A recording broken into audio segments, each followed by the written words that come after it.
Tonight, we're hearing from some of the recently pardoned local people who were charged in connection with the January 6th attack on the Capitol 4 years ago.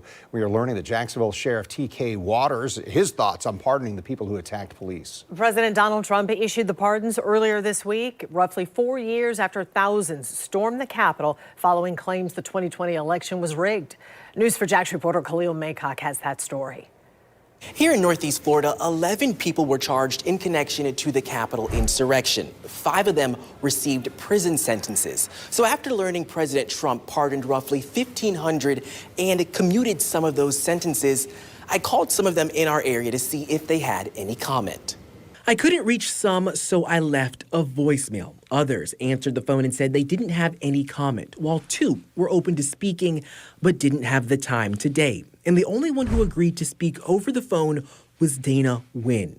He and his partner, Rachel Pert, pleaded guilty to entering and remaining in a restricted building. Wynn was sentenced to a year of probation, ordered to pay a $500 fine, do community service, and have 10 days of in-house incarceration. And then what was all of that like for you? Pain in the ass. So what does it mean if the president pardons you? This means that it can release the punishment of crime. It can be easier for you to vote, and it can also help you get a job. But it does not expunge or erase the conviction. And then how did you feel when President Donald Trump announced that he would pardon those involved with January 6th?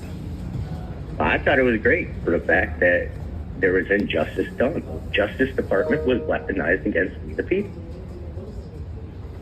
Trump just did what he thought was right because he knows it was all just a bunch of false allegations. Former President Biden called January 6th an attack on democracy. And recently, the International Association of Chiefs of Police and the Fraternal Order of Police came out with a statement saying they were deeply discouraged by pardons by Biden and Trump to individuals convicted of killing or assaulting law enforcement officers. News4JAX asked Sheriff T.K. Waters his stance on the pardons, and he said this. So I'm going to say this. Joe Biden pardoned murderers, rapists, a bunch of them. The president's authority allowed him to do what he did. Now we deal with it and we move on and keep working. And Wynn says for the rioters who served prison sentences who were released this week following the presidential pardon, he wants them to know. Thank you for your service, because that's what it was. He also says he's heard of other rioters who were considering suing for what happened to them. I asked if he plans to sue. He said he just heard about this, so he's going to take some time to look into it further and then decide. Khalil Maycock, Channel 4, the local station.